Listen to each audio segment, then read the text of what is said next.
Welcome, one and all, to another late night Teching 101 video. Oh, this is where stuff gets weird, ladies and gentlemen. I am mad scientist teching. You can tell that I'm a mad scientist because I have a mop. Mops are not used for science, and I'm using bunny ears, and I have this strange plague mask and a lab coat. Mad scientists still need to wear lab coats, ladies and gentlemen. I don't care what kind of science you're doing. If it's good science, neutral science, mad science, evil science, you gotta wear the lab coat. It's just mandatory, okay? But cool steampunk plague mask that I just had in my prop trunk for some reason. Alright, I've already alienated a good solid chunk of the fan base at this point. Most people that just clicked on the video to like, oh hey, Judge and Caesar, yeah, they're back in the One Piece world. Wonder what that's all about. This guy's gonna talk about it. And then it opens up with that, hey, people forget, back in like 2010, 2011, that's all YouTube was. You couldn't watch a movie review without having a subplot of an evil twin showing up to take over the world in a parallel dimension, unless you reviewed the new MCU movie or something. That was actually kind of a magical time on YouTube, and it's sort of past, you know? It's a relic of a bygone era. Shed a single tear. All right, what were we talking about today? Oh, yeah, this. Okay, probably a few people have kind of came to this conclusion at this point. You know, I'm probably not the first person here, but I just realized that we have this cover series, the Germa Double Six's Emotionless Excursion, which, by the way, basically ended up being about Caesar Clown at some point. Well, it was about Caesar and Judge and Vegapunk and the creation of Mads, but sort of indirectly, I did end up getting the Marvelous Misadventures of Caesar Clown for a cover page. So for that, Oda, I have to applaud you. But we have that going on in the cover series right now. And we also have this whole situation at Egghead right now where there's a mysterious traitor afoot. And the Frontier Dome has turned off. And the Seraphim are being directed. You know, I've made a few videos about that. But then I just kind of realized, wait a minute. Maybe these two things are connected. Because you got to remember, the events of the cover series that are happening right now with the Germa Double Six, you know, escaping Whole Cake Island, you know, freeing Niji and Yonji and then Caesar and then reuniting with Judge and all that, that happened a little while ago. I believe that happened concurrently with the Straw Hats in like Act 1 of Wano. It couldn't have happened long after the Whole Cake arc. Big Mom did leave for Wano at that point, but Caesar was in Whole Cake. And then after the events of the Tea Party, Beiji gives him back his heart, and he's like, screw you guys, I'm getting out of here, and he leaves, but he didn't get very far, because he ended up backtracking back to Whole Cake Island, and the Germa, Reiju, and Ichiji found him inside of Whole Cake's chateau while they were trying to find Niji and Yonji, okay? So Caesar must have been in pretty dire straits to be, like, trying to escape Whole Cake Island, realizing he could not, because security was so tight. I mean, this was during the events of when the Straw Hats were trying to escape, and Luffy was fighting Katakuri and everything like that, so all of the islands were on high alert. So he probably tried to get away, realized he couldn't, went back and decided to hide somewhere in the castle, and I'm assuming like a couple of days later, it wasn't like the same night, but a couple of days later, you know, they went back to the island to try to rescue their siblings, and then they saw Caesar, you know, slinking around at the time. Caesar, having the ability to turn into gas, would probably be able to hide very well, and so he probably just like hid amongst the cracks of the rubble and just waited for some way to get out of the island without being noticed, which would have been very difficult considering this is a, you know, a Yonko crew and everything like that. So they managed to get away from the island, and then, you know, they got reunited with Judge, you know, and so Caesar sees Judge, and then they immediately start fighting, and that leads into the Mads flashback, which just ended in the last chapter where we had Caesar and Judge kind of doing a stalemate, kind of realizing that, like, wait a second, it was Vegapunk that was actually getting in our way back when we were part of Mads. You know, it wasn't both of us getting in the way, you know, because Caesar, Queen, and Judge always fought with one another. But if, like, Vegapunk wasn't there, he was the one that was doing all the weird stuff, like building some kind of peace ray or something. This is the peace ray. And then he just instantly, it's peace. There you go. Now it's just a death beam, but it turns things to peas, like the vegetable. It turns things into peas whenever it gets hit. You know, so Vegapunk, you know, working with that one, he probably got another Eyebell Prize for that. So they realized kind of like they reached the conclusion of like, okay, well, with Vegapunk no longer around, with it just being the two of us, we really have no reason to fight. And this is where a bunch of different possibilities open up for Caesar and Judge, okay? Not in that way, although, I don't know. Anyway, the thing is, I did already make the thumbnail for this video, and it's just Judge plus Caesar, so I don't know. If you want to ship that, go for it. I ship it. Why not, okay? They're both horrible, horrible, horrible people, okay? So, you could either look at this from the direction of Caesar and Judge realizing that Vegapunk was always in their way, always impeded their evil science exploits, so they might hold it against Vegapunk, so they might be the traitors right now. And that actually makes a decent amount of sense. I'm not saying it makes a lot of sense. It's not like the Mount Everest of sense, but it makes a little bit of sense. Like, if there was anybody that would have the ability to hack into Egghead and mess with the Frontier Dome and the command structure for the Seraphim and, you know, take out all the Den Den Mushi, I guess you don't really need someone super smart to take out all the Den Den Mushi. Caribou could be doing that, but you know what I mean? Like, to mess with the computers and everything like that, to be aware of Vegapunk and the satellites and whatnot. It could be Judge. It could be Caesar. Obviously, Vegapunk is smarter than both of them, but, you know, them working together, that might definitely create a force that could be reckoned with, you know what I mean? Also, with the time difference going on here, it seems to imply the traitor has been active on Egghead for a little while. Like, this is not something that just started when the Straw Hats showed up. I mean, that is when all of these weird events started occurring, but it's very possible that the person or persons involved here who is the traitor might very well have been planning this for a while. So, if Caesar and Judge met, let's just be generous and say a week after Whole Cake Island. It might have only been a few days, but let's say a week after Whole Cake is when the events of, you know, Reiju and Ichiji breaking in and rescuing, you know, Niji and Yonji and then Caesar back to Judge. Let's say that took a week, okay? Well, you know, I think didn't it take Luffy's group, like, at least a week to travel from Totland to Wano, and then reaching Wano, and then another 2 weeks or so till the Fire Festival. And the Fire Festival, the whole Act 3 took place on one night. And then after that, though, they spent a couple extra days in Wano, and then they had to leave Wano and sail to Egghead. So, you know, from the moment of Caesar and Judge being reunited on the cover series, all the way up to right now in the story, a month could have easily passed, you know what I mean? So they might have come up with this idea a month ago and are like, wait a second, you know, we know all about Vegapunk's technology. We're like some of the only people in the world that would have, you know, knowledge of that stuff and how it actually works. Hell, Caesar worked with Vegapunk up until recently. It was only a few years ago. I think it was only about maybe 4 or 5 years ago when Caesar accidentally nuked the entire island, right? And then 2 years after that is when Akainu and Aokiji had their big epic fight on the island. And then another 2 years after that is when the Straw Hats arrived, and then that was the actual Punk Hazard arc in the story. So Caesar would probably be well aware, or at least acquainted with, the security protocols that Vegapunk is capable of. You know what I mean? Okay. So if we're really going along with that kind of line of reasoning here, it could have been them. Also, that amorphous blob that took out the Den Den Mushis, I mean, that could have been Caribou, but that could also just as easily have been Caesar.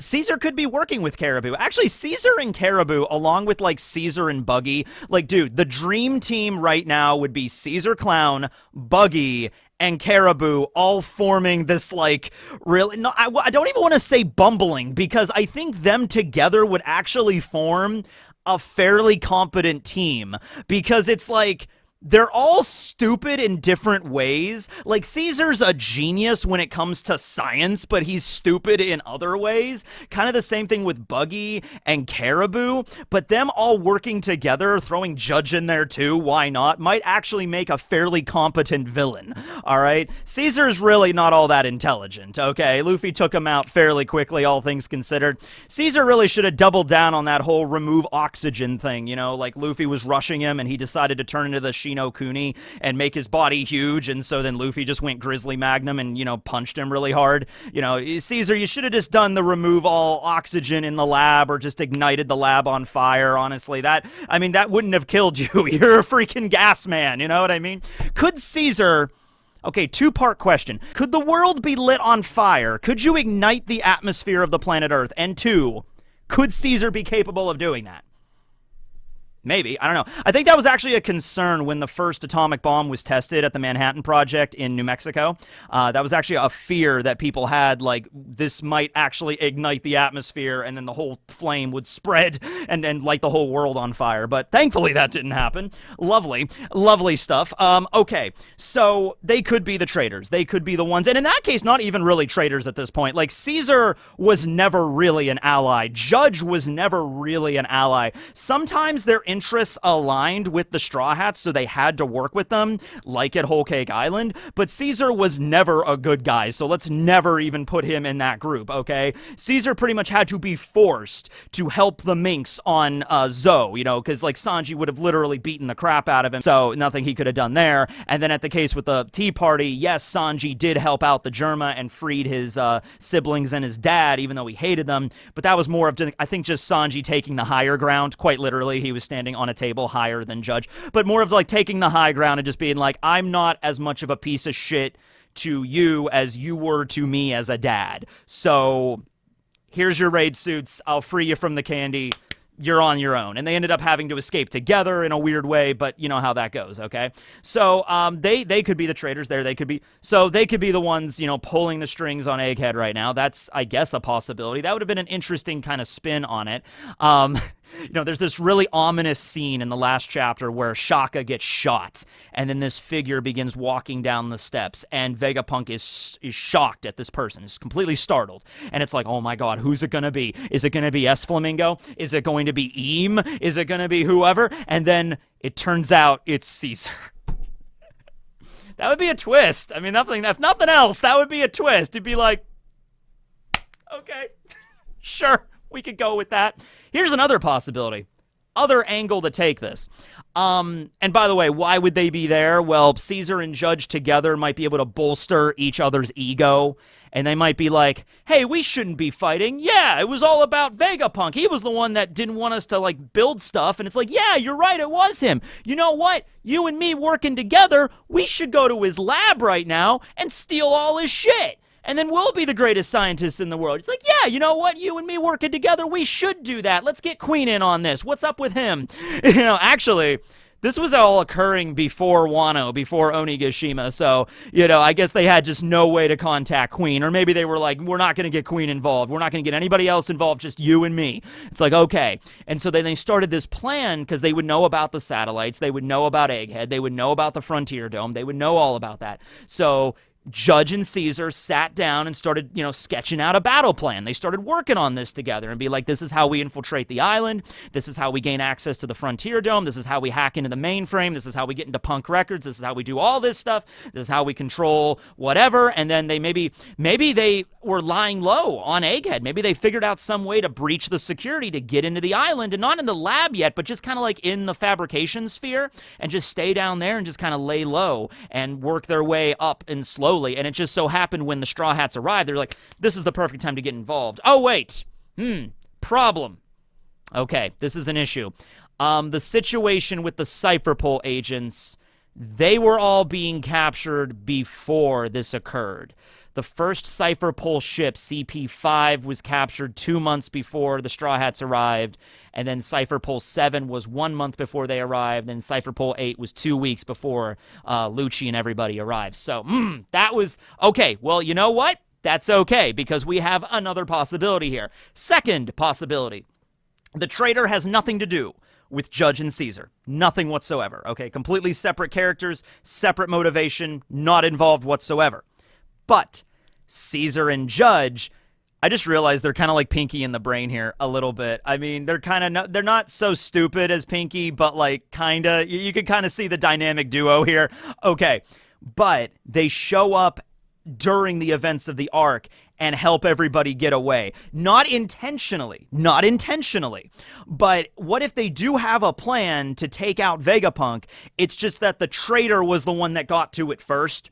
So they're like, yeah, we're going to go to Egghead and we're going to capture all of Vegapunk's stuff, or we're going to confront Vegapunk and tell him how we feel. And if he doesn't accept our help, or he doesn't want to work with us anymore, blah, blah, blah, like we'll hold Vegapunk hostage or something. And so they arrive at the island while all this shit is happening. They arrive while they like, okay, we're arriving on the island. Oh my god, that's a lot of marine battleships. Is that Kizaru? Is that a member of the Gorosei? Why is the Frontier Dome all locked up? Are those the Seraphim? What's with all the pacifistas marching around? It's a war zone here. So they all show up, Caesar, Judge, and the Germa show up at Egghead to do this, like, plan or whatever they had, like, hold Vegapunk hostage or something. They show up and they realize it's a freaking war zone, and Vegapunk then asks them for help. And you might think that, like, why would they listen to Vegapunk? The whole thing is like, oh, Vegapunk was getting in our way. Why would we help him? Because remember, part of the reason I think they were fighting so much was, yes, because Vegapunk was kind of the odd duck out of all of their group. However, they also acknowledge Vegapunk's genius. They know how smart he is. They just don't agree with his methods. They were also fighting to kind of see who was Vegapunk's number 2. I think that was kind of part of the argument. So it would be so funny if Caesar and Judge and the Germa show up to try to capture Vegapunk. Vegapunk notices them and realizes he's in dire straits, and he's like, oh, yes, Quasar, Caesar and Judge, you gotta help me. And it's like, oh, we're not here to help you, old man. He's like, if you help me, it's kind of the same thing that happened with Shanks and Buggy at Marineford, where Buggy was not going to help Shanks, and Shanks is like, hey, Buggy, I got this fancy treasure map in here. I was gonna give it to you. I think it's like a lot of billions of berries. And then that was like the key word for Buggy, and he's like, oh, okay, I guess I'll do whatever you say. And Shanks was lying. So what if Vegapunk is aware that they would fight because they wanted to see who was his favorite? So Vegapunk sees Caesar and Judge, and they're like, hey, Caesar, Judge, if you help me, I'll tell you who was my favorite. I'll tell you who was my favorite number 2 this whole time. And then Caesar and Judge just kind of look at each other, and they're like, okay, I guess we're helping him. Okay. All right, old man, we're coming to save you. And then it's Caesar and Judge with the Germa that help Vegapunk and the Straw Hats escape Egghead. Which, at that point, Caesar and Judge working together, they could make some kind of crazy flying machine contraption that's, like, running on, like, basically, they could make a dirigible. They could make, like, the Hindenburg. It wouldn't be hard. I hope it has a better ending than the Hindenburg did. But Caesar's gas technology mixed with Judge's technology, with the Germa and everything like that, the mobile fortress, combining the mobile fortress of the Germa with Caesar's gas techniques, you can basically turn it into blimps. And then it's basically just an armada of Germa blimps. Man, this is getting really similar to an event in real-world history here. Anyway, and then they arrive at Egghead, and it's just like this fleet of dirigibles, and it's like, oh man, it's a war zone down there, and flying machines are not super common in the One Piece world, really. You got Eneru's Ark, you got the flying fish, which are fish, they're not actually, machines or whatever. Not a lot of this stuff exists. You got Vega Force 1, but apparently cannot fly offside the island, so it would be a perfect way for them to escape at this point. They don't even have to, they can just, like, literally the Germa Fortress, if it could fly, could just, like, use a crane, like a crane game, and just, like, pick up the Sunny, pick up Vega Force 1 or whatever else needs to be picked up. Could pick up the entire lab, honestly, and then just like, all right, we're getting out of here. And then they sail off into the Grand Line. Easy peasy lemon squeezy, ladies and gents, right there. That's how you do it. That's the Doc Brown way of solving the problem. Building a giant, well, no, Doc Brown would build a giant time train, which... okay, the Germa Fortress can combine and separate. So in theory, the snail fortresses could combine like a train, like in a row, and then Caesar could have giant dirigibles over them, and just there you go. Either that or the Super Train Megazord from Power Rangers Lightspeed Rescue. That's a reference. They could build that. So, yeah, 2 possibilities there. Or they might not be involved at all. They just might not be involved at all. But that would actually be a very, very clever way of connecting the cover stories, because clearly Oda is going that direction now. The cover stories are no longer something that happens, on the other side of the world or in another location or a long time ago concurrently with the main story. We saw Pudding being captured in this cover story, and then we saw Pudding in the same chapter with the Blackbeard Pirates. So this stuff is connecting together. So that would actually be really brilliant if Oda ended this arc with tying together the cover series. Like, the next cover series could be Caesar working on dirigibles or something. Like, Caesar's working on a new invention to upgrade the Jerma fleet. And then that's where it ends, with Judge and Caesar working together. That's where the cover series ends. And then the chapter with the Straw Hats, oh my god, what are we going to do? How are we going to escape Egghead? And then Vegapunk's like, help us, and I'll tell you who's my favorite. And then after they escape, Vegapunk will be like, honestly, Quasar, I viewed all of you as my number twos. I thought we were all friends working together in science. Gee shucks, Quasar. And then maybe Caesar and Judge start fighting all over again. They're just like, oh, wait, it was just crap. And then it's the same paradigm all over again. But they helped out. Also, I mean, Sanji did say, I don't want anything to do with the Vinsmokes or the Jerma ever again. Would be really funny if then they immediately show up and Sanji's like, God, not you guys again. I just got away from you. And then you could have a moment where, like, you kind of have this weird sibling rivalry now because Sanji's a lot stronger and he's not limited anymore into fighting his brothers, because he was limited during Whole Cake because Zeph was threatened to be killed and he also had the handcuffs on and everything like that. So he couldn't fight them directly straight out. But now it's kind of a different story. Sanji's a lot stronger now. He's used the raid suit. He's kind of on the same level, if not stronger than any of his siblings. So, yeah, it would be more of just like, Sanji, you're still palling around with the Straw Hats. Oh, wow. I heard what you did to that Queen guy, though, during Wano. Man, you might be one of us after all. And Sanji's like, shut up, Yonji. And it's kind of this, kind of just a sibling rivalry. And it's just, that would be kind of a funny little dynamic. And then they go to the next island and see whatever that is, Lodestar or whatever. So, anyway, that's the late night video for tonight. I don't have snake facts for you, but I hope the creepy steampunk plague mask makes up for it. I also have a wrench. Can't do science without a wrench. Yeah. All right. Anyway, have a great night, everybody. Teching signing out.